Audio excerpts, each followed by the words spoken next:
Ziva Kunda Memorial Lecture. And it's rare that you get to say in public words of appreciation about somebody who means so much to you as Dave means to me. So please indulge me. I'll try to be as brief as I can, but try to convey what an honor it is really to have Dave giving this lecture in particular. Because it's actually, it's 20 years ago, it's the 20th anniversary of a special issue of Psychological Inquiry. Oh, that's right, yeah. Where Dave, Ziva Kunda, and another good friend of our department, Sandra Murray, had target articles. And that was a really special issue because it was updating the field's perspective on the role of motivation in social phenomena. Dave and Ziva and Sandra were real innovators in rescuing motivational cognition from the dustbin of history and kind of giving it, a new scientific legitimacy. And that paper really mapped out integrated and synthesized what was known up to that point and really mapped out a vision for where that field was going. And let me see, I did write down a little bit of notes here. I wanted to quote from their article at the end of, it's one of those, it's like behavioral and brain sciences. They're all commentaries on the target articles by scholars in the field, and then a response to those commentaries. And in their conclusion, Dave and Ziva and Sandra wrote that the last decade has seen substantial progress in research and theory on motivated cognition. The field has moved from debating whether motivation ever influences judgment to investigating the when and how of such influences. Social psychologists have begun accruing knowledge about how different motives may affect diverse kinds of judgment, and they have begun exploring the consequences of such influence. Despite, or perhaps thanks to these substantial advances, many intriguing questions remain unanswered. We hope progress on this front will continue in the coming decade. Now we have 2 decades, actually, to review that. And actually, and Dave and his various collaborators have really filled in a lot of those gaps.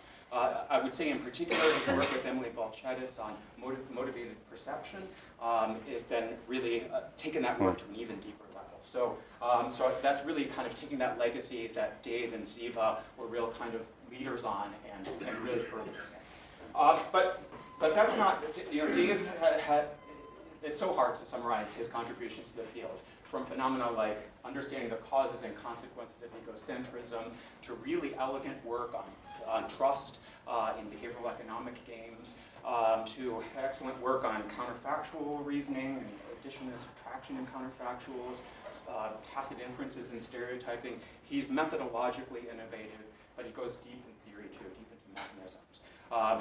He identifies as interesting phenomena to study, but he really unpacks the processes and mechanisms that underlie those. I think that's his real signature, and you saw that really early on in his career, and it's been really kind of a through line throughout all of his research up to the present.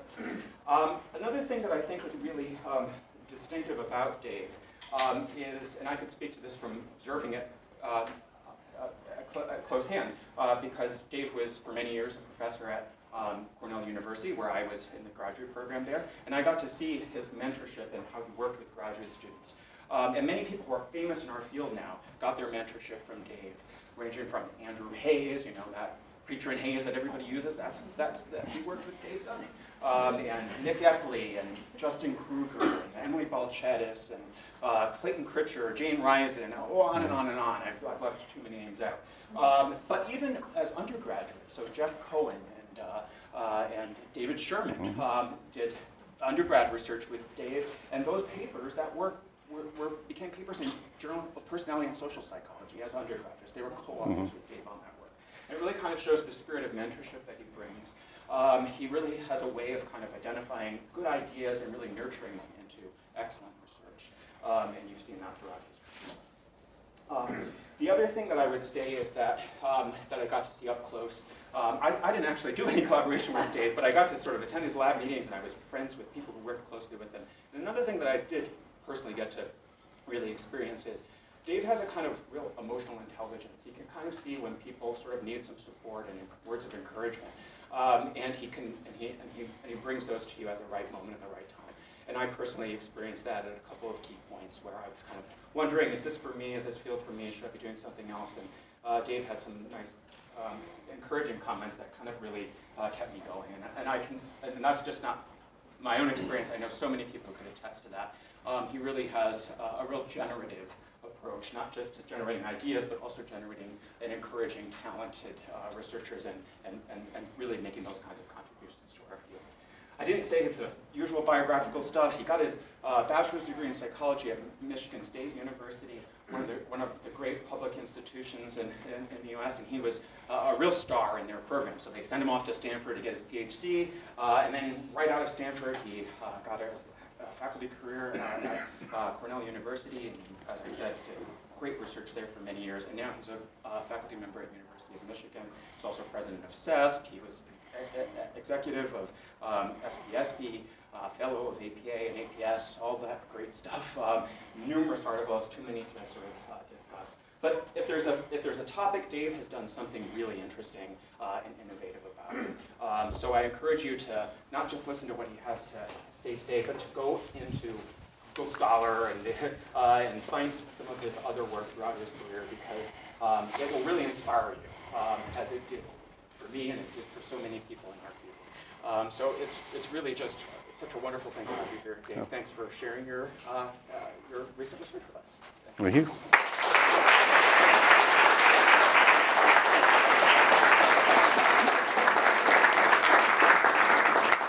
Okay, and I'll try to live up to half of that in the next 90 minutes. And first, thanks for your kind invitation to come and talk about the work, especially in honor of Ziva Kunda, who certainly had an influence in my career that I don't think I can even fathom its depth. It's also a pleasure to be here because, well, one of the reasons I went to Michigan is my colleague Ethan Cross described it as a place where the brains to ego ratio is just really high. And this is another place where I think that's also true.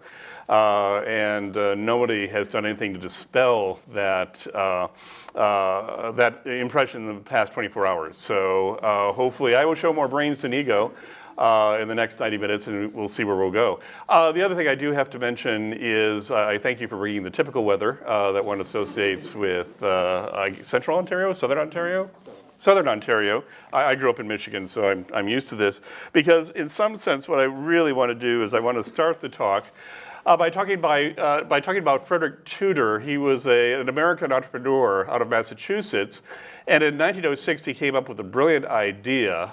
What he was going to do is he was going to harvest ice from the frozen rivers of Massachusetts and take it down to the tropics where they needed ice, and they didn't know how to produce ice. And so he harvested his first harvest, transported it down to the wonderful islands of Martinique. So today, for the rest of the day, if you want to transport yourself away from the Waterloo, Kitchener area, I would recommend the Martinique Islands. There was only one problem when he arrived with his cargo, which is that the Martinique Islanders had no idea what ice was. They had never experienced a cold drink. Ice cream, they had no idea what that was. Refrigeration was a concept that was unknown to them. As a consequence, they thought his cargo was wonderful, was an interesting curiosity, but they had no use for it. They bought none of it. And so it basically was left unsold and unappreciated and melting until it finally melted away in the cargo hold of his ship. Now, the reason why I bring up Frederick Tudor is because what I want to assert today is that often the outcomes of human or social or economic events or political events turn not so much into what people know, but what they don't know.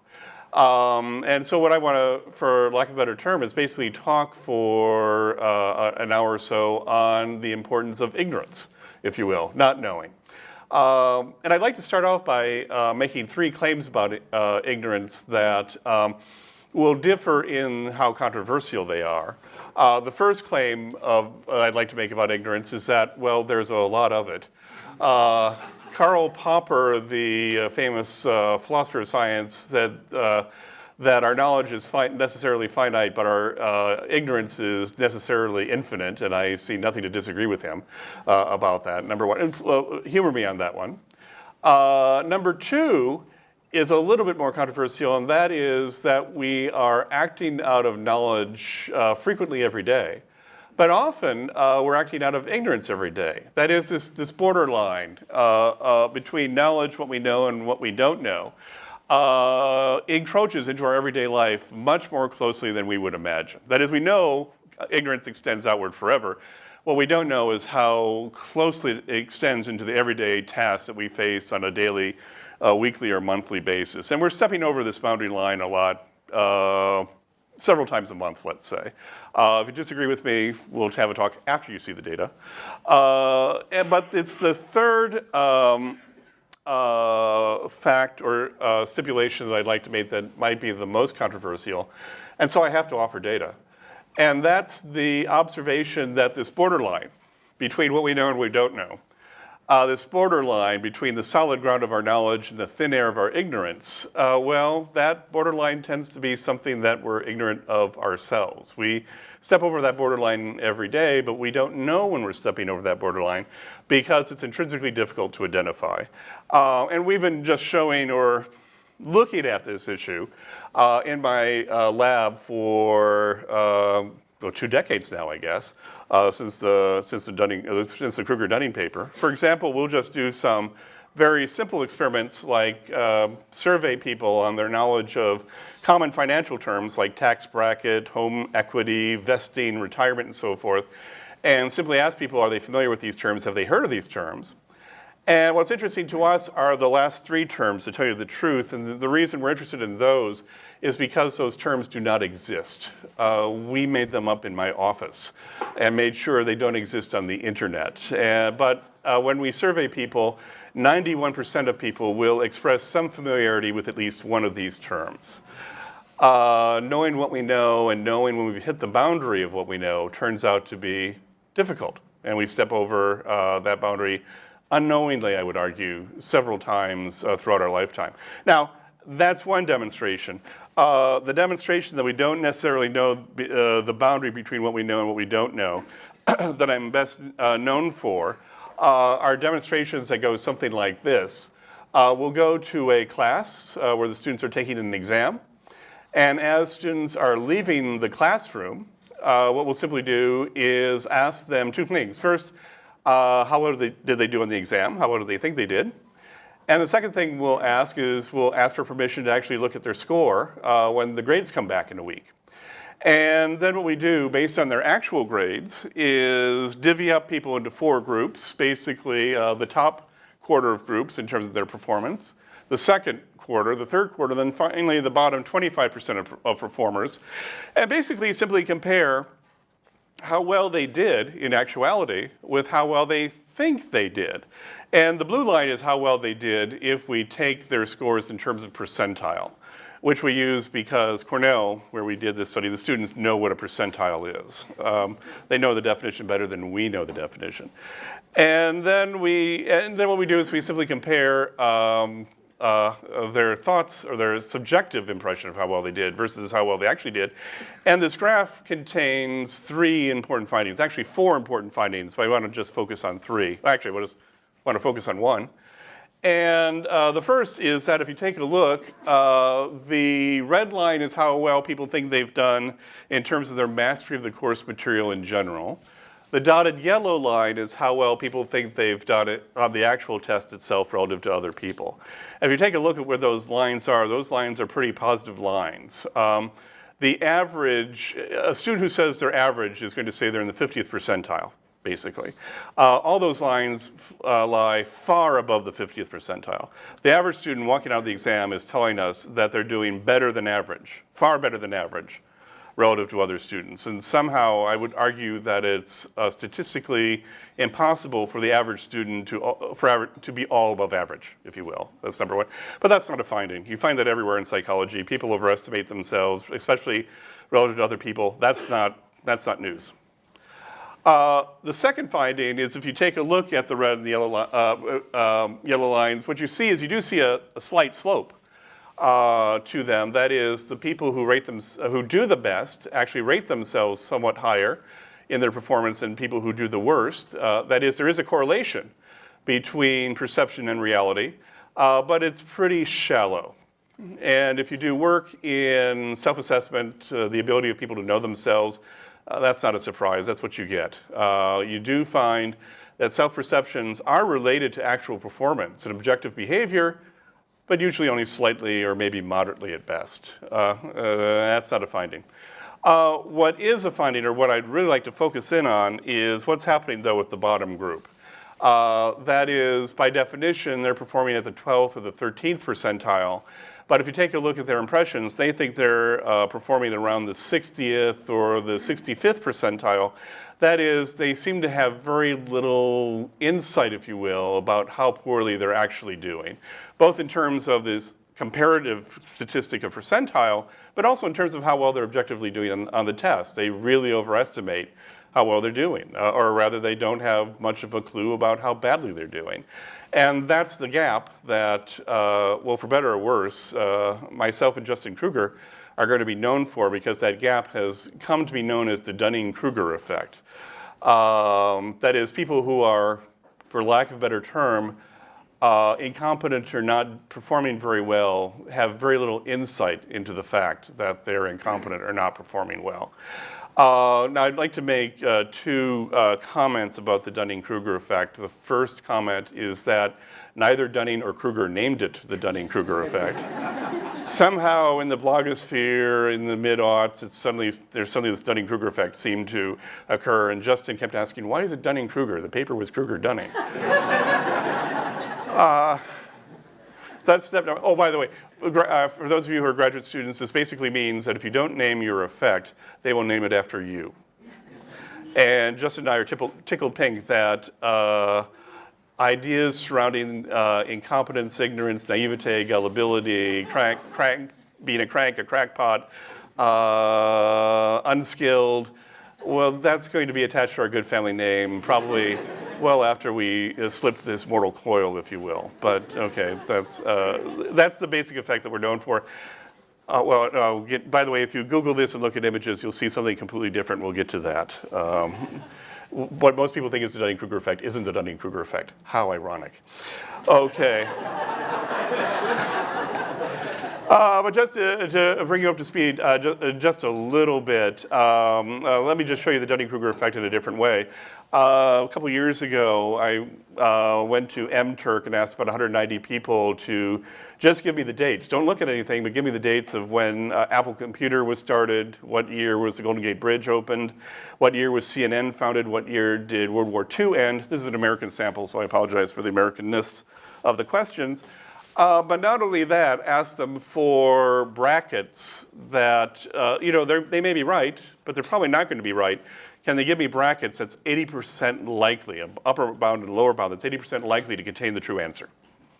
Basically, that's another way to measure how confident people are. They think they really know the answer, or are they unsure about the answer that they've given you? And what I'll do is split people into quintiles this time. And if you take a look, people at the top performing the best on this task, there are 12 different events we asked them about. They're only off about 3 years on average.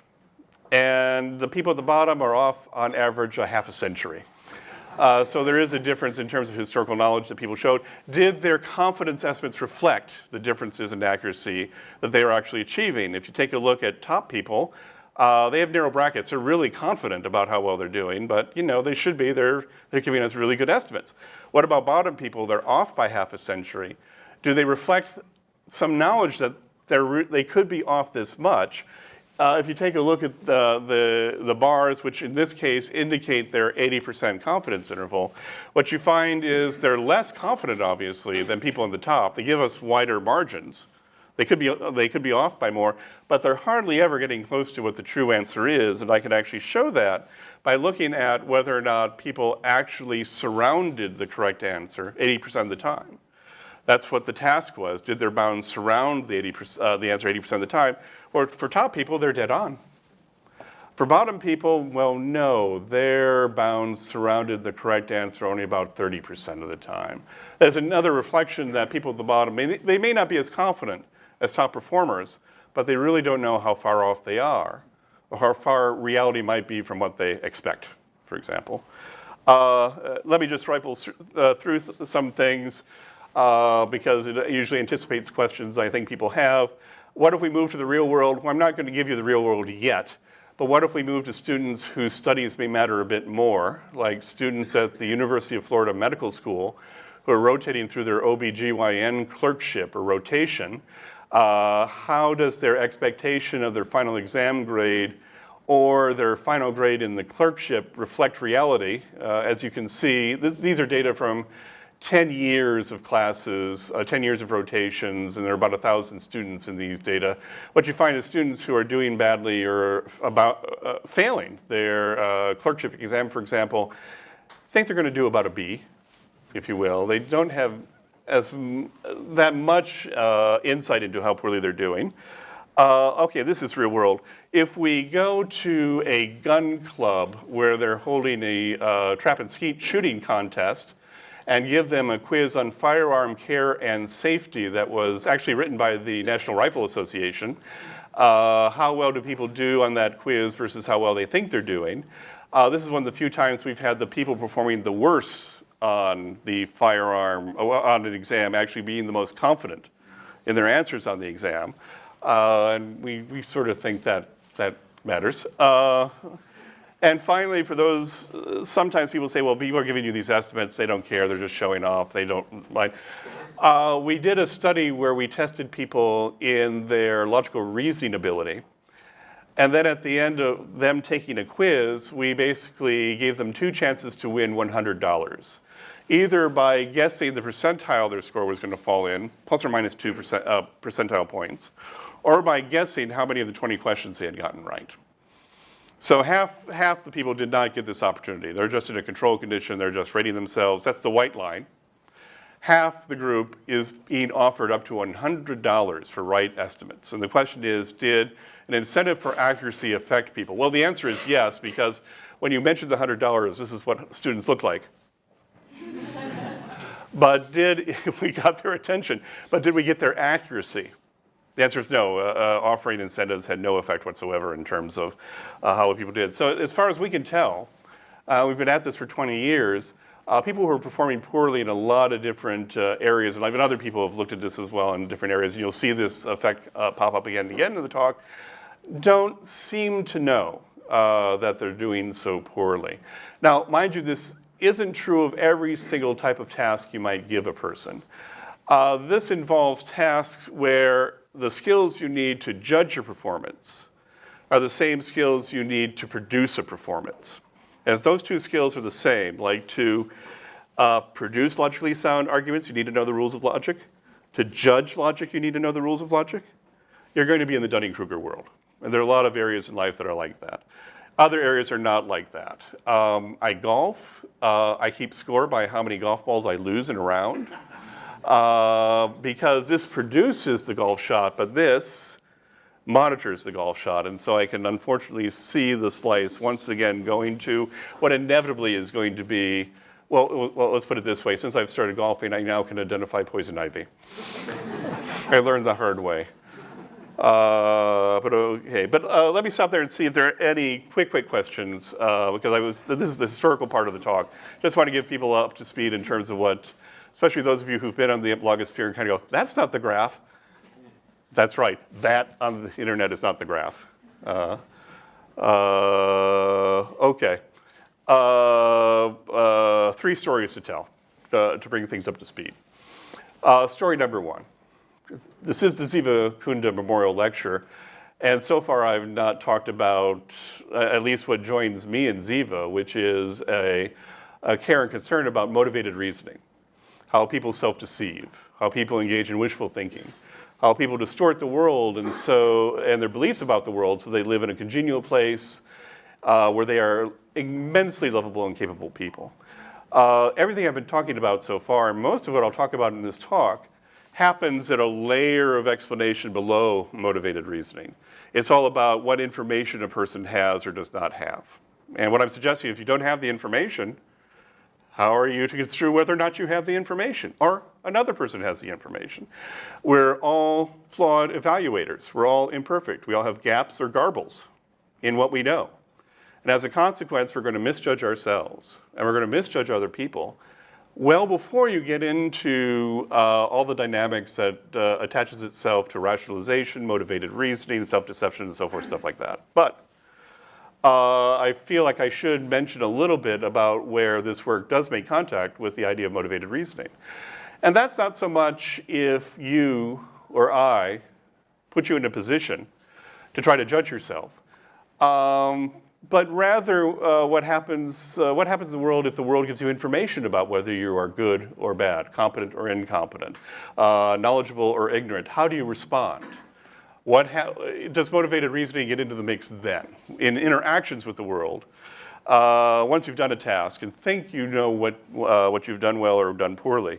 Well, let me just mention some work I've done with Oliver Sheldon and Dan Ames. This was published 5 years ago, where we were doing work on emotional intelligence and what happened when people were given feedback on their emotional intelligence in a business class setting because, well, we had students who were about to get feedback in their emotional intelligence. I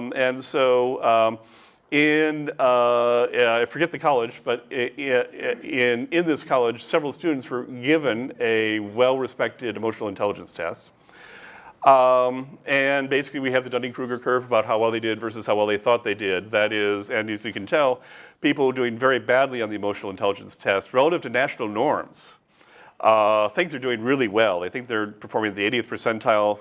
National norms put them more like at the 15th percentile. That's not the story. The story is after they got feedback in class, we came in and basically presented them with a chance for self-improvement.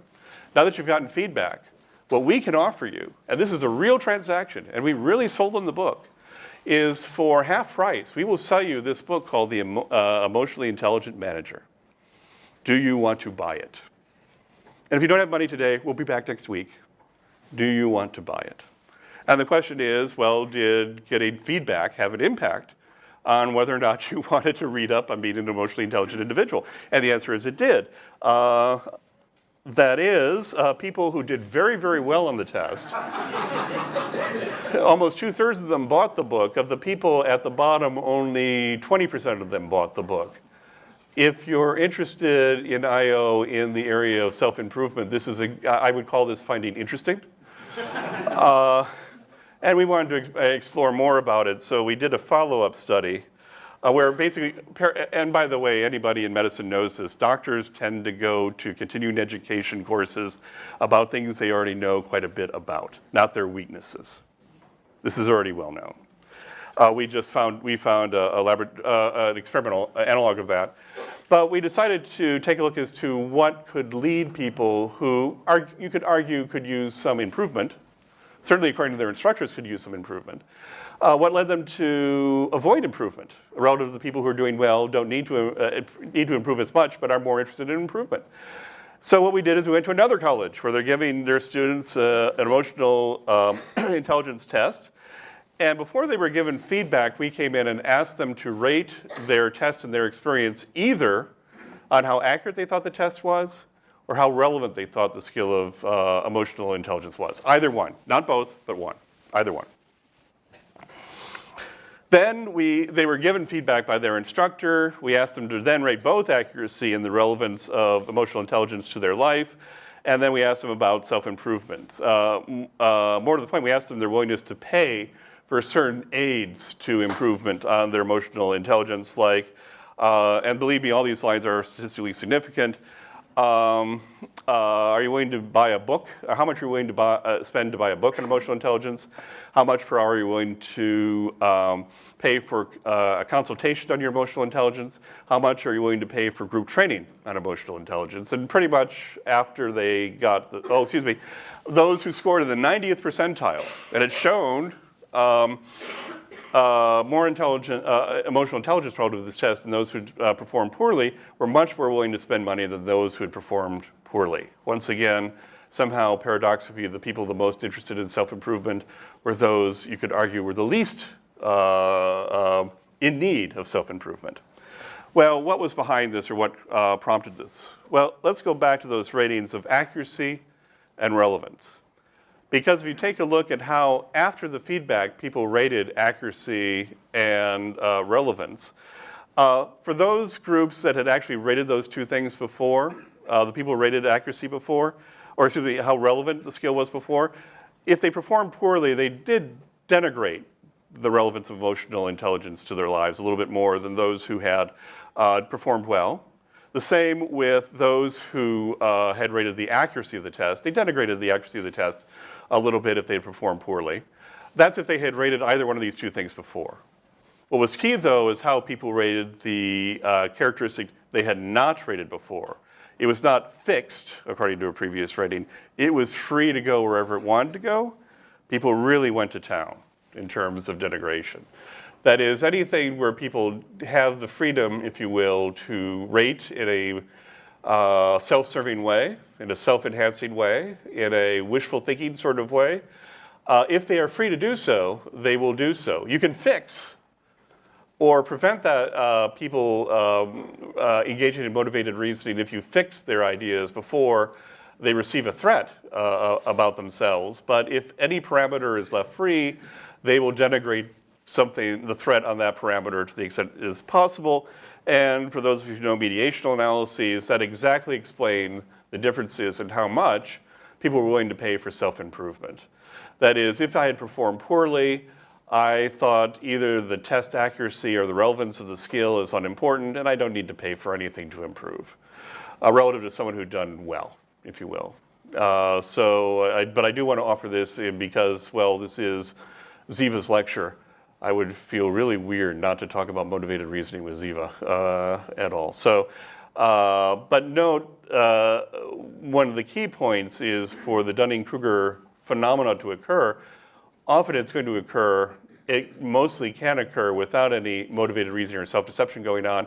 But maybe when we start interacting with the world and the world starts giving us feedback, well, a person might consign themselves to be vulnerable to the Dunning-Kruger effect due to a motivated reasoning. That is a possibility. We certainly get that with these sorts of data.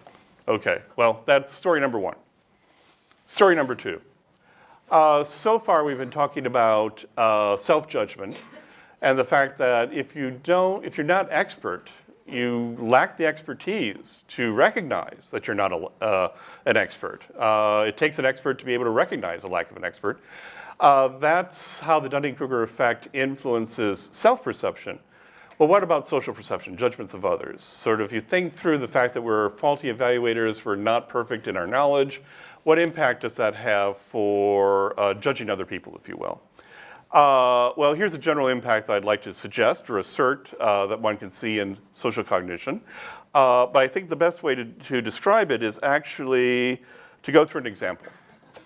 And what this is basically I've gone through the top 100 movie list that the American Film Institute presented in 2007. That's the last list that they came up with.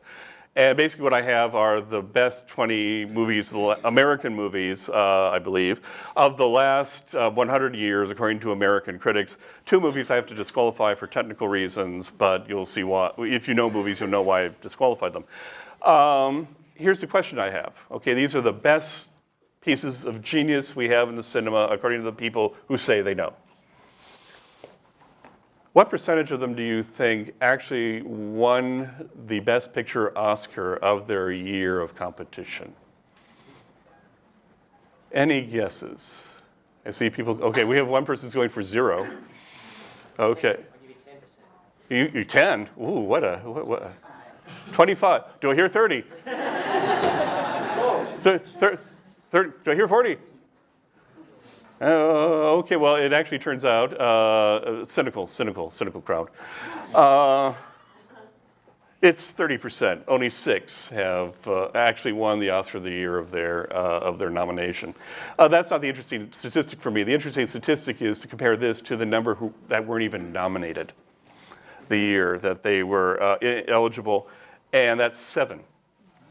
So the 20 greatest movies of all time, with 2 disqualifications, more movies failed to be nominated for Best Picture of the Year of their competition than actually won the Oscar in their year of competition. And what I find fascinating is one of the movies that was not nominated is the movie Vertigo, which the British film industry about 5 years ago nominated as the best picture of all time. Tokyo Story comes in second. So, and that's a world competition. And so I bring this up basically just to make the following atmospheric point, which we'll get more specific on, which is genius is not obvious. Hypercompetence is not obvious. Innovation, true innovation, valuable innovation is not obvious. It's not straightforward. It doesn't knock you over, if you will. Let me bring that in and make it a little bit more down to earth. So, and this is actually material that comes from a study we've done in my lab in the last year, where what we did is we took 7 events that happened in American history. Apologize. It's American sample, American professor, American. Sorry, US. And basically what we asked is we asked people to basically take these 7 events and put them in their proper historical order. Now, here are the results that were given to us by 4 of those participants. And I know it's a little bit unfair because this is American, this is not Canadian, but okay, of those 4 people, A, B, C, or D, who do you think did the best and who do you think did the worst? Anybody want to guess, either best or worst? C does best, okay. Who does worst? Okay, pretty knowledgeable crowd actually. Okay, because it is the case that B is the worst. That is by number of displacements. If you count by, there are 16 displacements in B. There are 0 displacements in C, and 8 displacements in A and D. We always make sure the worst is equally distant from the average as the best. And mostly when people produce these things, they produce about 8 displacements. That is, things are in the wrong step 8 different steps. Well, here's the thing. I've mentioned that genius is hard to immediately see, potentially. It's not straightforward, for example. Well, you take a look at people's performances at being able to pick the best or the worst out of like the history quiz I just gave you. People are much better at picking out the worst performer than the best performer. That is, in this experiment, 64% of the time, people were accurate in picking out the worst performer. Only 49% of the time were people able to pick out the best performer. And this is a pattern we find again and again and again. There's a lopsidedness to our accuracy. Well, why? Well, we are flawed evaluators. There are flaws in our knowledge and gaps in our knowledge. But when another person is pretty bad, well, they differ from us, and we see the differences. And, well, it differs from what we think, and I think it's safe to assume they're wrong. The problem is when the other person is hyper competent, their differences are read as also being wrong when they're right. So we read differences that actually mean the other person is worse than us correctly. Unfortunately, we read differences from another person that actually in reality indicate the other person is better than us, as that person is worse than us. Another way to put it is we don't necessarily have the competence to recognize or evaluate or to spot competence that goes beyond ourselves. That's the flip side, inside out, converse or obverse, whichever one works, of the Dunning-Kruger effect. Or another way to put it, and in the United States, text time just ended, so I think I can do this one. If I can just find where my, okay, I think this will work. This is basically what I'm talking about. Oops, sorry. And I'm not endorsing, by the way. Let me talk to you about returns. 401k is the most sound way to go. Let's talk asset allocation. Sure. You seem knowledgeable, professional. Would you trust me as your financial advisor? I would. I would indeed. Well, let's be clear here. I'm actually a DJ. No way. I have no financial experience at all. That really is you. If you're not a CFP pro, you just don't know. Find a certified financial planner professional who's thoroughly vetted at letsmakeaplan.org. CFP, work with the highest standard. Well, remember, I'm not endorsing, but I am endorsing the idea, if you ask the question, does genius hide in plain sight, what I'm going to argue is possibly, at least Sir Arthur Conan Doyle suggested that it did, because mediocrity knows nothing higher than itself. It takes talent instantly to recognize genius. And what I'd like to argue that for us, in the main, not for all of us, for us in the main, it's harder to recognize genius than it is to recognize the opposite of genius, if you will. Let me give you another example of this. In this case, participants are taking a 10-item global literacy test that was designed by the Council of Foreign Relations. And this is a test of information you should know to be a good citizen of the world, for example. So it's about current events, it's about geography, it's about economy, It's about history, but stuff you should know to be a good citizen of the world, if you will. And we modified it, boiled it down to 12 items and so forth because people can only take so much. And then what we did is we presented people with 4 different groups of 3 people who had also taken the test. And of those 4, for 2 of them, we asked them to look at those 3 tests and tell us who was the worst person. That is, who did the worst on this test. And what they didn't know is we had staged it so that one of the tests, the person only got 1 out of 12 items right. The other 2 got 3 out of items right. But the worst got 1 out of. Okay, that's a hard comparison, actually. We made it easier in the next comparison because the worst person got only 1 right, but the other 2 people got 5 right. Better, hopefully, to be able to spot the worst person. Okay, that's on the worst side. For 2 of the people, for 2 of the groups, they were asked to spot the best test that they had been shown, where in reality, the best person had gotten 11 right out of 12, and the other 2 people gotten 9 right. Okay, that's a hard comparison. Why don't we make it 11 versus the other 2 people only got 7 right? Now the question is, how often did people spot the best test versus the worst test? Well, if we take a look at the hard condition, what we find is the usual effect that it was easier for people to spot the worst test than it was for them to spot the best test. That is, it was easier for them to spot the person who got only 1 right among other tests as opposed to the person who got 11 right versus other tests. But what if we made it easy for people? Like the best person got 11, everybody else got only 7 right. No impact for the high target. Well, it did get easier for people to spot the worst target, if you will. That is, there's an issue, there's a concern about being able to spot the best among us, if you will, given that we're flawed evaluators with limits, with gaps, with garbles in our expertise. I'll just give you one last example of this, which is, for me, it's a favorite study. I don't know why, it's just a favorite study. We gave participants a 10-item logical reasoning test, and then they had to grade the test of 5 other people who scored 2 or 4 or 6 or 8 or 10, but that's not the key thing. The key thing is, for bonus money, we told people to look at each of the other person's tests and tell us whether or not they thought their score beat, was defeated by, or tied the other person's scores. That is, how did your score match up with this other person? And by the way, if you gave us the right answer, we're going to give you, in MTurk terms, we're going to give you a bonus in MTurk, if you will. A sizable bonus in MTurk terms.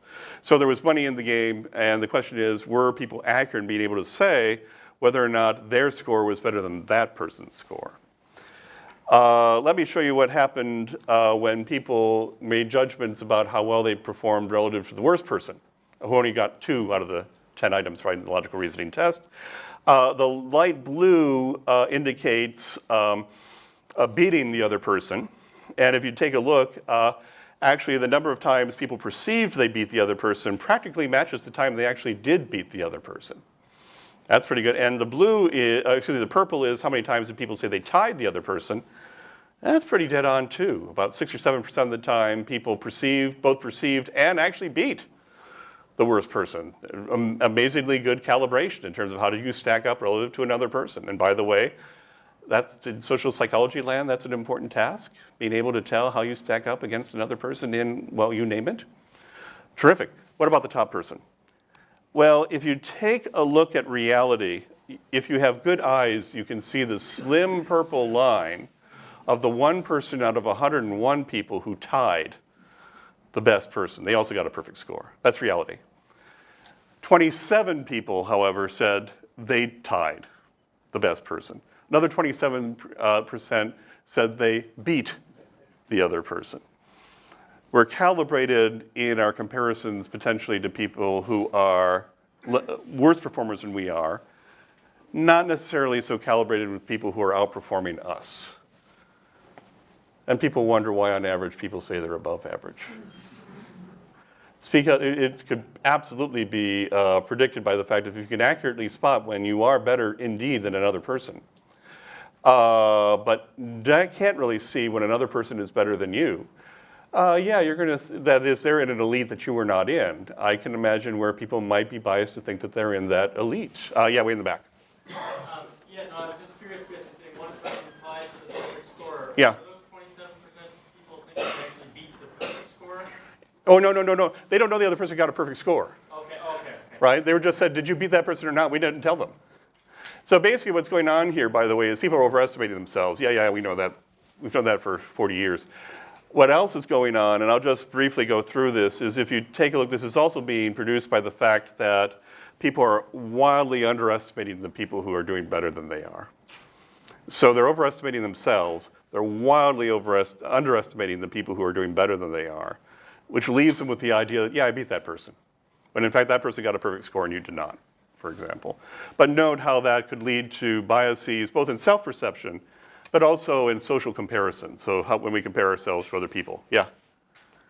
I want to make sure that this isn't answering my question, but did the actual performance of the perceiver moderate this easy, difficult task effect that you're showing us? So I think you're showing us here with the actual performance of the target they're judging is, right? No. What I'm showing here is how both the reality and the perception, if you compare the subject's view to the reality, whether or not they beat the other person beat them, or did they tie. And the blue means, I think I beat the other person. And you can see it in reality or perception. The purple means I tied. I guess we just don't know whether the people who are actually saying they tied or won are, in fact, even if they've sorted themselves correctly there, or if there are any inversions. Not as much as you would, there are plenty of inversions. The false modesty that you showed us earlier, that sometimes the top performers are underestimating. So I'm just curious if you see anything. What's happening with top performers, by the way, and if you take a look at the conjunction of the first few slides I showed, is top performers underestimate themselves, but only in terms of social comparison. But not in terms of how well they're objectively doing. But this is a question about how well are you and this other person objectively doing. So we shouldn't see a bias there. In fact, the reason I showed the year thing is you notice in the year thing, the top people tend to be perfectly calibrated. Socially, the problem for them is they think it's easy for me, it's easy for everybody else. If I know, everybody else knows. They're suffering the curse of knowledge. And as a consequence, so they do false modesty. Here, that's not happening because people are comparing my objective score, what I think, to that person's objective score, what I think the objective score is. And people are getting it right for people they beat, but they're not getting it right for people that beat them, for example. But good questions. I'll just go through that quickly. Is this commercial played in Canada? Oh, okay. Well, I'm sorry. This is the only commercial that's ever made me cry about a hypothetical construct. So I'll play it. Ideas are frightening because they threaten what is known. They are the natural-born enemy of the way things are.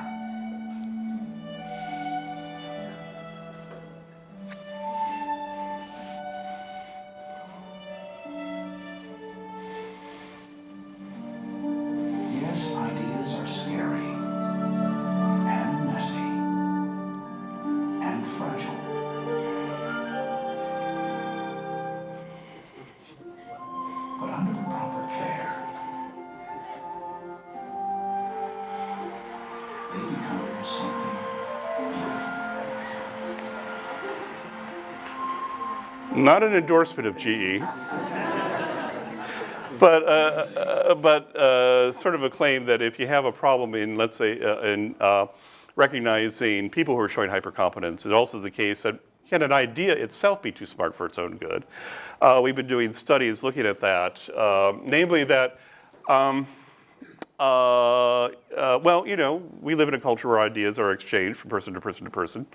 And the question you could ask is, as we exchange ideas among each other, to what extent do we exchange bad ideas or do we self-censor? To what extent do we exchange good ideas? And to what extent do we exchange the best ideas, the really good ideas? And what I have here is a classic position on a chessboard. I have 3 different moves that you could make. One of them is really bad, one of them is pretty good, and one of them is a grandmaster move.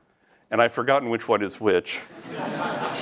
So don't ask me. I knew it like 6 months ago, but I forgot. But here's the key. We have 15 situations like this. We ask chess players, okay, would you pass along this move as the best move possible? And would you vouch it's the best move possible of any moves, basically? And then I correlate that with the average ELO rating, chess rating, of the people who make that move, going from 1450, which is about advanced beginner, all the way to 2250, which is expert grandmaster level, if you will. And basically what we find when we take a look at people's willingness to pass along these moves to other people, what we find is bad moves, people aren't very happy. In fact, 1 is the bottom of the scale, their willingness to pass things along. As we get to pretty smart moves, they're more willing to pass it along. However, as they get to moves that only grandmasters would actually do, they're rather exclusive moves. They are the best moves, no question. Ask your computer software. But only grandmasters know this. What you get is less, for the general public, or the people, the chess players we asked, less of a enthusiasm about passing these along as possible moves to do, and especially when we take a look at the best moves in each of the chessboards, 15 situations that we showed people. So basically what you get is you have a problem in terms of recognition of not only the best people, but also the best ideas, if you will, in terms of a marketplace of ideas type thing. Now, let me quickly, we can talk about what that means for wisdom of crowds, but what I wanted to do is I did want to end, people questions, by talking about the newest way in which we've been thinking about the faulty evaluator, or thinking about ignorance, and that's by talking about the idea of hypocognition. Now, if you don't know what hypocognition is, that's okay, because that just means you've just experienced hypocognition. What hypocognition is not having an idea, a concept, a linguistic or a cognitive representation for an idea, a category, or an object, or an event, if you will. You just don't have the category in your head, a schema, for lack of a better term. For example, and this is not something you're hypocognitive about, yes, that is an apple. Now, what's interesting, and by the way, what's really fascinating is that when you saw that is, when your consciousness finally perceived the apple there, you perceived it as an apple. You perceived it as a concept already. You didn't have to go red, roundish, leaf. Could it be an apple? No, you perceived it directly as an apple. That's just actually, if you think about it, that's astonishing. But what's even more remarkable to think about is that because it's an apple, I assume many, if not all the people in the room, have a lot of other associations that they can match the stimulus. You know how big this is. You know how it smells. You know how it tastes. You know the crunch that you have when you begin to eat an apple. You know it goes into pies, for example. That is, you have a cognitive or a linguistic representation of this category of fruit, if you will. Except for those of you who've traveled to Southeast Asia, I assume very few people have a cognitive representation of that. That's a durian. You don't know how big it is. You don't know how it smells. Half of you are kind of going, no, I think he's funning us. That's really a weapon out of Game of Thrones. No, I would argue that most people in the room are hypocognitive in the sense that you see something, but you don't see something like an apple with all the associations, all the richness of inferences that you can make given the stimulus that you have. And that matters. That is, the extent that you have a representation of something, it's going to inform the judgments you make. To the extent you don't have a representation of something, that's going to misinform the judgments you take. Just to give you a quick example, you'd be amazed at the number of people who have no conception whatsoever of compound interest. They don't understand it at all. I've known people who come back from financial advisors and said, you should hear the con they tried to tell me. And it matters, though, having an idea of what exponential growth in either debt or savings can do. If you take a look at FINRA, which does a survey of 25,000 Americans every 3 years or so, and take a look at those, they have a question about compound interest, directly about compound interest. And those who get the question right, they're 8% more likely to pay their credit cards in full than those who get the question wrong. And they're 6% less likely to only pay the minimum in their credit cards when they get them. That is, you do get, and by the way, this is independent of education, income, how well people are doing in other questions of financial literacy. This seems to be a direct impact of do you know. what compound interest is. And those who have a representation of it tend to show a difference in behavior relative to those who don't have a representation of compound interest. Now that's going to, this is a favorite study, I'm going to try to figure out how to bring that back in questions. But it matters, I'm going to end with this, but it matters because we are dealing with, by the way, we're dealing with interesting times, especially in the United States. I don't know what it's like in Canada. But we're dealing with interesting times in the United States because we get data like this. These were data published last year by Matt Mota, where in a survey of 1,300 respondents about vaccination, 36% stated they knew as much or more than doctors about the causes of autism, and 34% said they knew as much or more than scientists about the causes of autism. There seems to be sort of a dismissal of experts thing going on, not only in Britain, but also for those of you who know the Brexit joke, but also in the United States. And it mattered. That is, Matt Mota decided to call this overconfidence. And he found that it was associated first with the lowest level of actual knowledge about the causes of autism and the highest level of misinformation about the causes of autism. And found that overconfidence was also connected to opposition to mandatory vaccination. And I don't know what's happening in Canada, but we now are at the highest rate of measles outbreaks in the United States in April, I think from the last 20 years, if you will. There are measles outbreaks everywhere. There are travel advisories everywhere.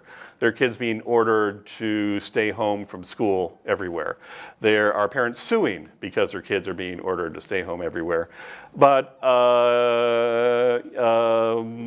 this seems to be tied into to what extent not only do people have knowledge or versus lack of knowledge, but also seems to be tied into their impressions of their knowledge about vaccination and about autism. Well, let me just mention about how this might be important or might be significant for trust in something I care about, scientists in general. Namely, if you take a look at trust in scientists, I'm happy to report that people show a lot of trust in scientists. About 50% of people trust scientists in every single circumstance. That's really great, but it's only 50%. And there are some creaking worries, though, that trust in science is about to deflate.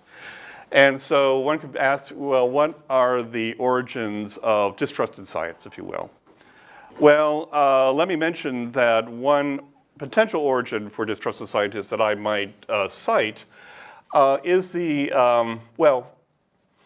is if you ask people sort of the reason why they believe in scientific concepts, what they tend to cite. So if you take, let's say, high schoolers and ask them why they believe in such things as scientific concepts like oxygen and electrons, they've never seen them, but they believe in them. Why do they do that? They say things like, well, this is what my teachers told me. This is what my parents told me. This is what everybody believes. Note what's missing.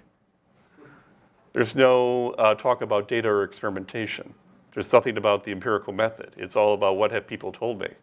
In fact, if you ask the same questions about ghosts or heaven, supernatural concepts, you get the same answers. The evidentiary basis people tend to have, or the epistemic basis they have for belief in science, tends to be the same for science as it is for the supernatural. But what it also is sort of a lack of a knowledge, a lack of a thinking about, perhaps a lack of a representation of the scientific method. Now this means that if you take a look and ask people, and we've done this, you find that a lot of people think that scientists can basically say whatever they want to say.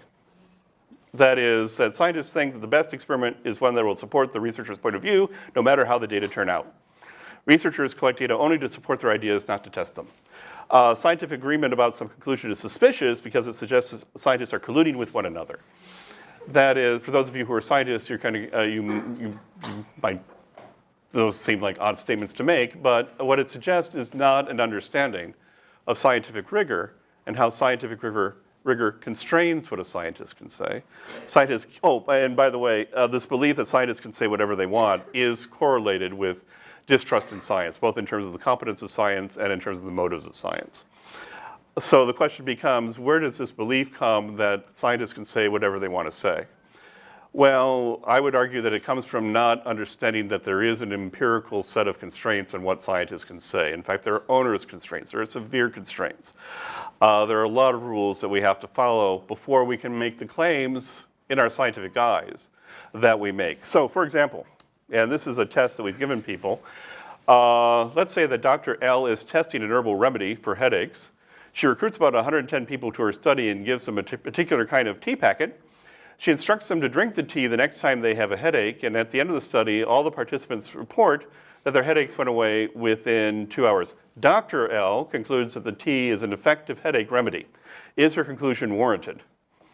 Scientists? Okay, exactly. And people are asked to rate from 100 to 0 whether they think the conclusion is warranted. The answer is, of course, no, because there's no control condition. Oh, come on. How about this? Dr. A is conducting a study about labor times in US hospitals. Women who sign up for the study choose whether to receive an epidural or whether they give birth without one.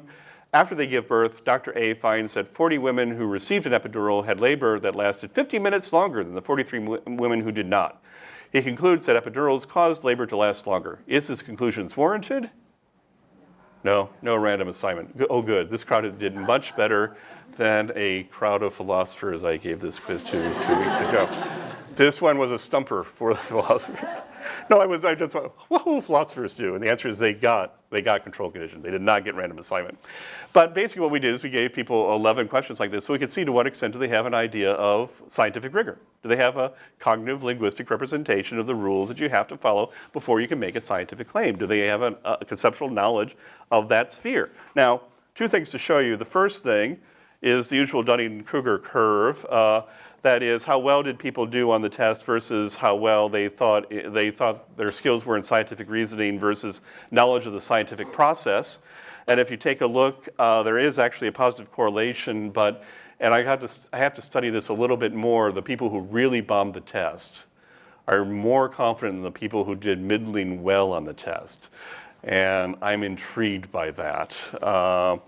But here's the real thing that matters. Remember, the question is people who believe scientists can say whatever they want. That's correlated -0.6 with performance on this test. That is, to the extent that people don't have a cognitive representation of scientific rigor, they're more likely to say that scientists can say whatever they want, and thus more likely to distrust what scientists have to say in general. And that's basically, if we slap a path analysis on this, this is basically what we get. And if we intervene and train people in an interactive packet we've created on the internet on training people or educating people about scientific rigor, and also such concepts as peer review and rejection, which many of us are painfully familiar with, what you find is that causes people to reduce their views that scientists can say anything. They have more trust in the motive of scientists. It doesn't impact their beliefs about scientific competence. Nothing does. And they have more of a belief that scientists and the scientific process can be trusted even if you can't trust individual scientists. So some sort of notion of hypocognition, having, let's say, lack of conceptual knowledge about a thing, a category, an area, or so forth, can have an impact in terms of people's impressions and where their mind goes in terms of the judgments they have and the positions they take. Now I'll stop there because I've gone over and people probably have questions, so let me stop there.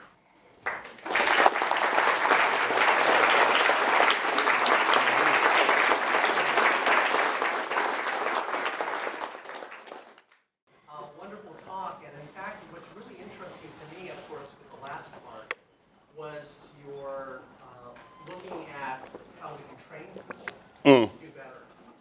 So, of course, in the study of error and bias, it's always been sort of, are people screwing up because they don't have the right facts and they don't understand the units of knowledge? Mm-hmm. Or they just don't combine the information properly, they don't understand the rules of inference and so on. So it's very interesting because you kind of come from some of the original work that you've done on the facts, the unitization of knowledge and Right. how people think about that, to now looking at rules. So my question is, what is the relationship between those two types of systems that are error-ridden? about the ability to understand facts or to understand your lack of knowledge of facts, and then also the combination rules and how to make inferences of those facts. How are they related to each other? Well, the question is, are they related to one another? And because in this work, we sort of do take a factual approach, if you will. So there is this theme. Oh, by the way, you may not know this. There's this thing called scientific rigor. Let's go through and interactively, we have them go through the mistakes. We show them why it's a mistake, why no scientist would be able to say this or publish this because of a lack of a control condition and so forth. But we take that we're not asking them to create a scientific study, but we are trying to get to them sort of the factual knowledge of what scientific rigor is and the fact that it exists. Now, will that be long-lasting? I don't know. Now, trying to not train people in terms of factual knowledge, but procedural knowledge, it's an interesting question. I think it's grant-worthy. It certainly hasn't been looked at. And there is a cautionary tale, which is if you try to do interventions in terms of financial literacy, where people do try to help people sort of come up with what's the best investment portfolio for them, that famously doesn't work. That is, the next day people will make better decisions, but 2 weeks later they won't. And that's because what they're really doing is they're showing people how to combine facts as opposed to showing people here are just the facts. So I think it's an interesting question because the distinction that you're making may do quite well in distinguishing places where interventions work versus interventions don't work. That is, if it's just simply a fact that you're trying to tell them, and we're basically taking the hammer and going rigor. I mean, we're not using the term, but or constraint. They get that. But financial literacy, if you try to do something that's a little bit more combinatorial, that's not going to work. Just a quick follow-up there. I think you nailed it because, of course, in Ziva's paper with Dick, Psych Review, talk about statistical heuristics. The rules that are going to stick with you are the ones that you already have intuitions about. That's right. Yeah. That's we right. We have intuitions about finance. We may about statistical rules, and that will be the difference, I think. That's right. But we do have intuitions about permission and standards and people judging you. And once you instill that's what's in this interactive intervention, basically. So that's why it might have an impact. Because I'm actually shocked that it influenced trust in motives. That's the goal, and it worked. And that's one step too far usually for things to work, but it worked. So life is good for now. Yeah. This is wonderful. This is very illuminating and tongue-in-cheek. Mm-hmm. I now understand why many of my colleagues secretly think that nobody else is as smart as they are. I now understand why the reviewers do what they do. But this was wonderful. Oh, thanks. Is there a question? That was just a confession, wasn't it? Okay, was the talk wonderful? I don't know. I'm the last person to be able to judge it. Yes. I was wondering about sort of the Bayesian interpretation of like medical students who assume they're going to get good grades because they have a long history of getting good grades. Do you have some evidence as to whether there is some influence in that sort of people are sort of making some of these errors at least some of the time because they're sort of relying on past performance? Yeah, in fact, we've published at least 2 papers on something like that. We're not Bayesian in the analysis, but you could make it Bayesian very easily, which is the idea that for any performance today, the evaluation of the performance was already set before anybody walked in the room. So how well I thought I did in this talk, that was half set, or maybe completely set before I ever walked into this room, because a lot of my evaluation is going to be top-down. It's going to be based on my belief of whether or not I'm a good speaker or not. So we'll give people tests on geography, or manipulate how much they think they know about geography. Give them a test and then ask them how well they did. And their top-down preconceived notion about themselves, I'm good at this, I know this stuff, I don't know this stuff, correlates just as much with their actual estimate, how well their performance, as their estimate of the performance, as does their actual performance. And so you can imagine that's Bayesian, you have a prior and you're basing your belief on the prior, if you will.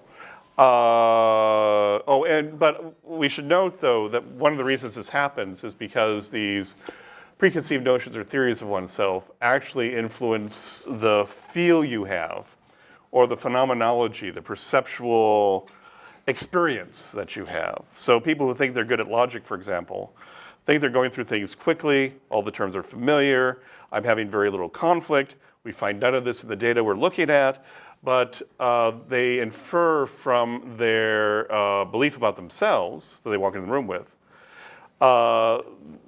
From that, they infer the bottom-up experience they're having with the task itself, that the task just was easier.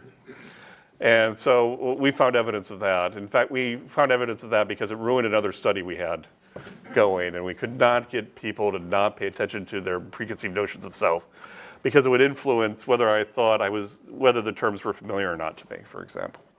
So, but that's one way to talk about it, yeah. Quickly, have this notion of trust in motive of scientists and sort of misplaced perception of that before you do your interventions. How discipline specific is this? You know, do I place a mistrust of motives, for instance, of politicians? Well, actually, tune in. There's a National Academy of Science program on that, featuring Catherine Hall Jameson on Monday. And I know she's exactly going to present data on that. It turns out psychologists do really well. And she said, well, I'm surprised because of the replicability crisis. And I was kind of going, yeah, like people know there's data. Of course, yeah, replicability, yeah, to the average person, replicability. I saw it on Star Trek, yeah. But there are very much differences in terms of because either side has been drawn into debates or not. Psychology actually tends to have, at the moment, a very high opinion among American respondents. Climate scientists don't, and obviously, but that's clearly correlated with ideology. But different sciences have different issues.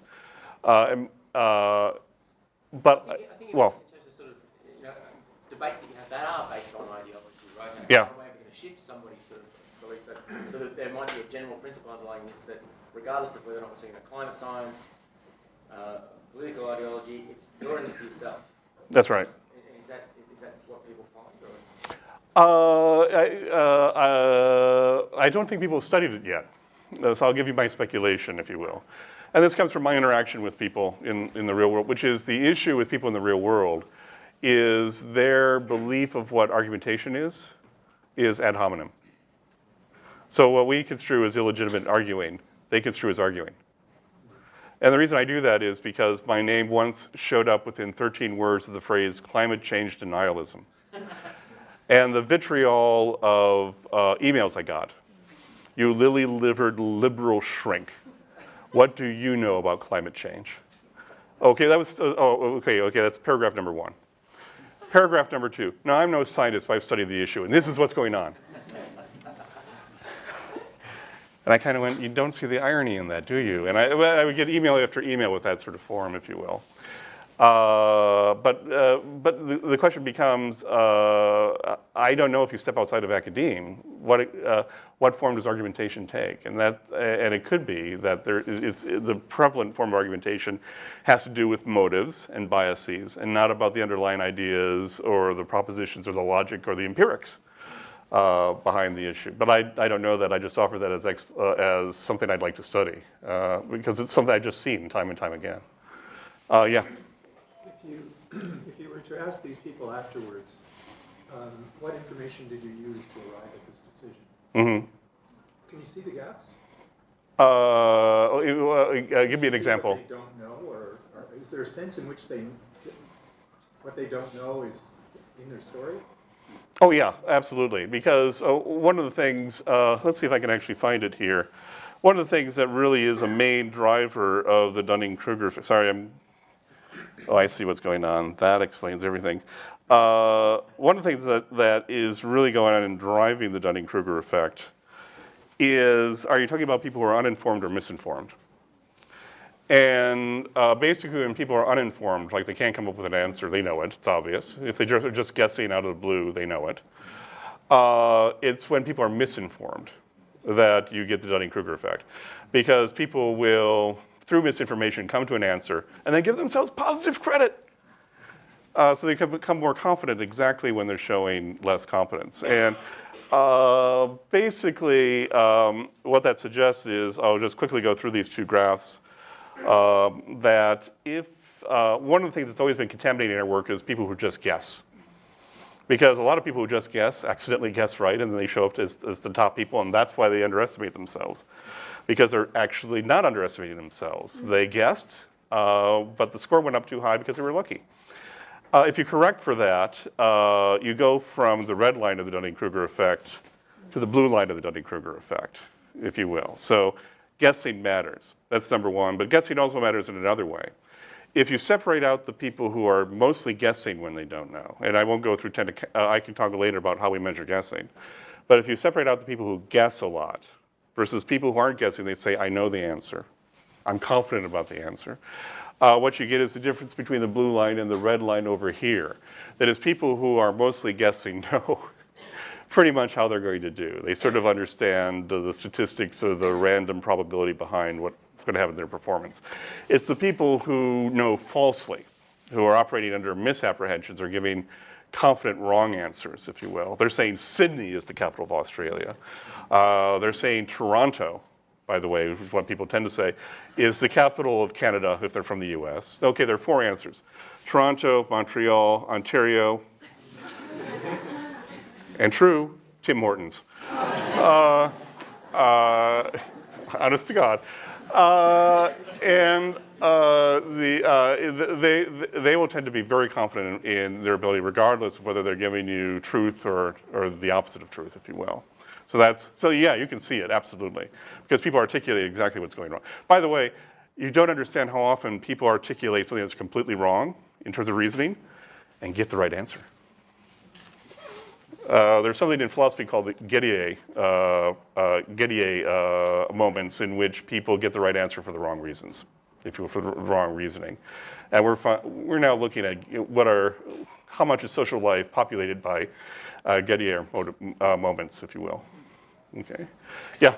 Is there anything intrinsic to the participants that could mediate this, like personality types or IQ? Does that play into it at all? We've never found an individual difference. Oh, we found one individual difference that matters. And that's whether or not you jump to conclusions based on a test that's used with schizophrenics. Schizophrenia patients who suffer from delusions tend to jump to conclusions well before the data are completely in. And we've taken that test and used it in the general population. And those in the general population who jump to an answer well before the data are all in are much more likely to make errors, and they're much more likely to make errors or much more likely to be overconfident. That's the only one. So we stole something from schizophrenia, and it tended to work. Okay, I think I've answered only male questions. Yes? I'm just a French teacher, and I'm European, so I was wondering if you did your test outside America, because I was quite surprised to see how much confidence is important in America. Mm-hmm. And I saw that it's instilled in students since they are very small, Right. children, and students before coming to university, they are encouraged, just speak French. It doesn't matter if you make mistakes. Right. And the confidence is there, it's strong. Right. It's an interesting question. I've been waiting for 20 years for someone to do a cross-cultural study of the Dunning-Kruger effect, and I expected that to come out of Michigan, and in fact, when the first month I got to Michigan, I basically said, I've been waiting for you guys to do the cross-cultural version of the Dunning-Kruger effect. You guys have failed me. So I went ahead and did it myself. And basically, if you take a look at data from the TIMSS, the Trends in Math and Science Studies, which is a test that's given to about 250,000 students across 50 different countries every 4 years across the globe. And it's measuring math and science competence. And you can compare that to self-confidence in math and science. What you get is a trend, which is people at the top who are doing really well. You get a clear correlation between how well they're doing and how well they think they're doing. But if you look at people at the bottom, they barely dip into thinking negatively about themselves, and you get a much more shallow and much more disordered, by the way, correlation between how well they think they're doing and how well they're actually doing. Okay, excuse me. Well, but we're getting to it. Question, does this Dunning-Kruger effect change over age, right? Is it the unwarranted confidence of teenagers? Is it evident in an exaggeration of this kind? Well, I think it goes in the reverse, but actually I do. No one's looked at age. I've been waiting for 21 years now for someone to do the age, and Igor, no, someone, no, Igor and I had a conversation earlier today. Okay, I'm going to indulge myself. This is the paper which an editor basically chided me for not measuring the true Dunning-Kruger effect. I was measuring it wrong. And I kind of went, sorry, it's just, hold that thought. But okay, if we look at math and science and we look at the cultural dimension of long-term orientation, which are countries that really think more about the future. They're more incrementalists. They're more worried about self-improvement, as opposed to the here and now, celebrating, accentuating the here and now. What you tend to get, and it's the black line, which are high LTO countries, you see much more willingness, if you will, to, both in math and in science, to endorse negative self-views. In fact, in some places like Korea and Japan, which are very high LTO, you only get 2% of the people who are at the lowest classification according to the TIMSS group. Only 2% of them have a positive view of their math or science skill. Other countries, I won't name them, it's more like 56%, 62%. And I won't go into the other details, but there are cultural differences. Though this is only one context I should mention, it's the classroom context. But we do get a clear signal of what's going on there. Yeah. Just curious, in the context of Ziva's work, you talked about motivation and sort of by saying that you get incentivizing people for accuracy doesn't remove this effect. Do you have any ideas about which motivational triggers really amp it up? Or I mean, it kind of, your study about people derogating the relevance or accuracy of a test kind of gets at that. Yeah. Like if you've just been shown you've done poorly, you're especially negative about the test. Mm-hmm. But are there a lot of signs of that in your research that you feel like that under threat, basically people show an especially big Dunning-Kruger effect, or do you really feel like threat isn't a big part of that it's really just about information availability and not about sort of the threat? The answer is I don't know. The answer I always get back when I do a study is that information matters much more than I thought, basically. But I'm going to use your, but there are some contexts though where this question is going to come up because this question turns out to be important.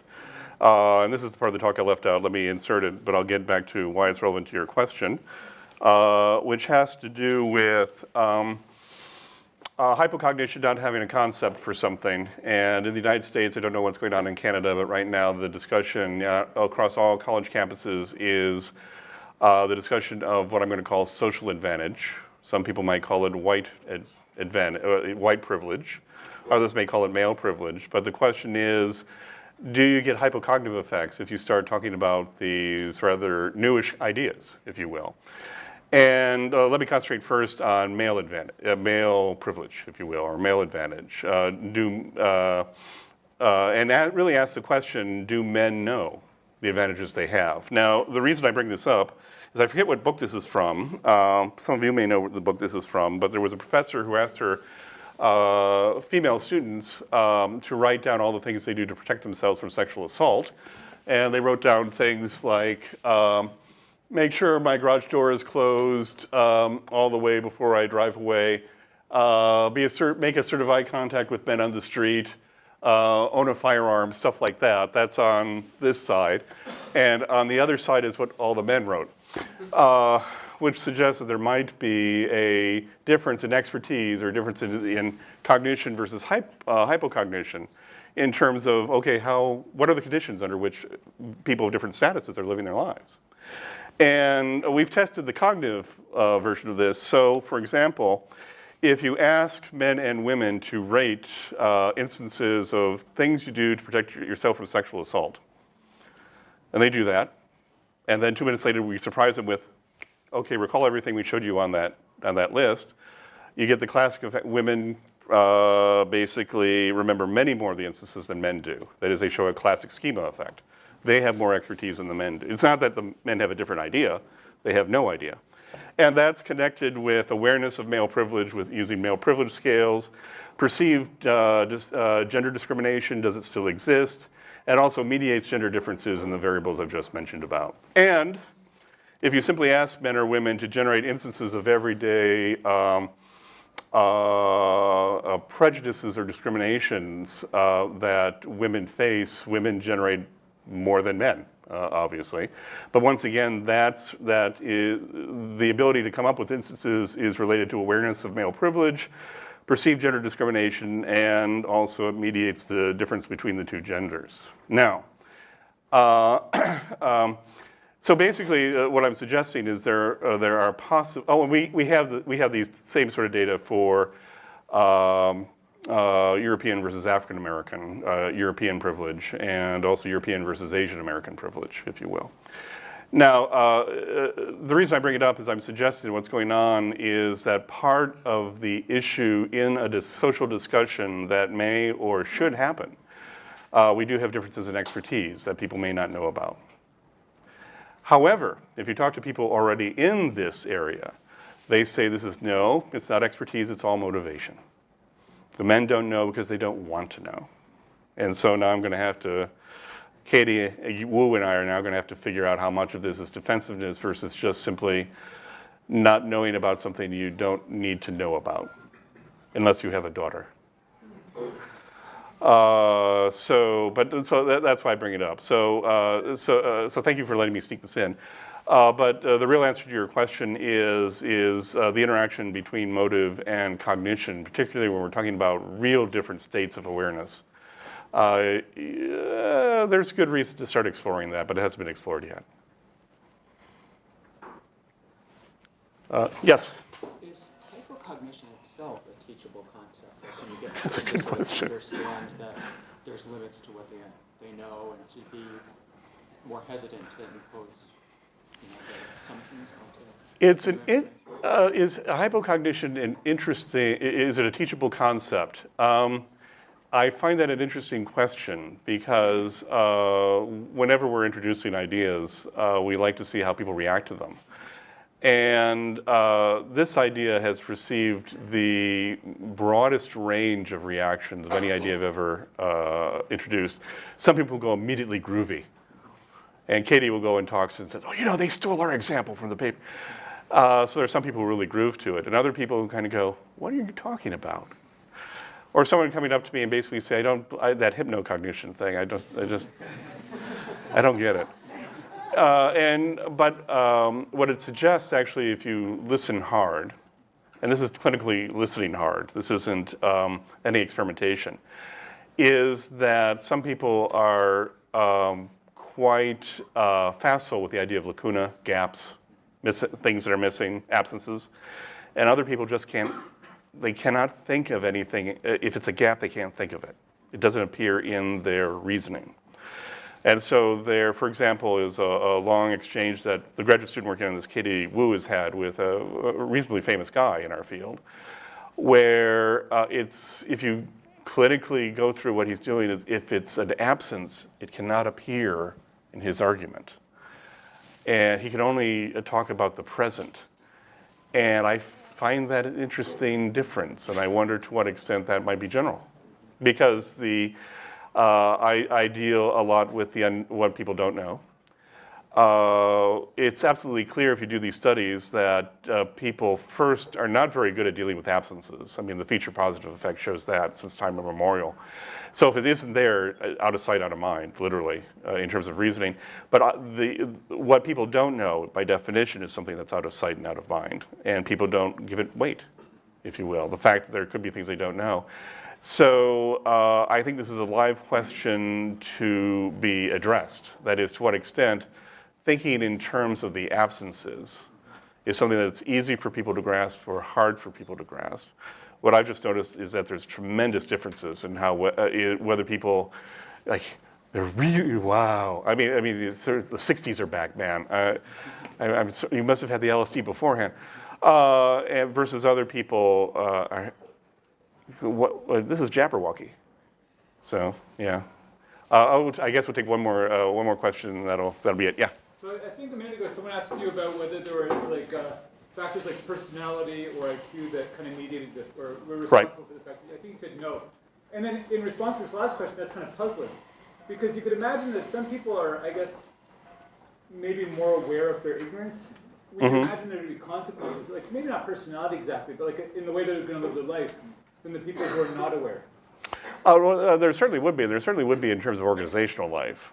I mean, smart organizations sort of already know this. They know that if you're building some sort of new app or new operating system or something like that, something's going to go wrong, you just don't know what.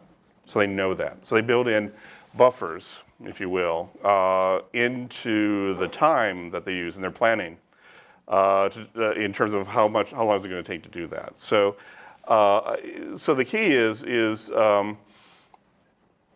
you can, there are two different senses you can take. One is there's probably stuff I don't know, I need to go and find out what it is. And there's steps you can do that, like ask other people. The second thing you could do is there are things I don't know, and I'll never know what they are. How do I change my behavior to protect myself from that sort of situation? And I think you can, people's behavior can be changed by the recognition that there are things they don't know that they can make known versus things that they begin to realize that there's just no way they can know, if you will. I don't know if that answers your question, but I think people can take different stances. But that's for, there's a lot of, darn it, I want to retire. There's a lot of future work to do. Thank you so much for a very thought-provoking talk.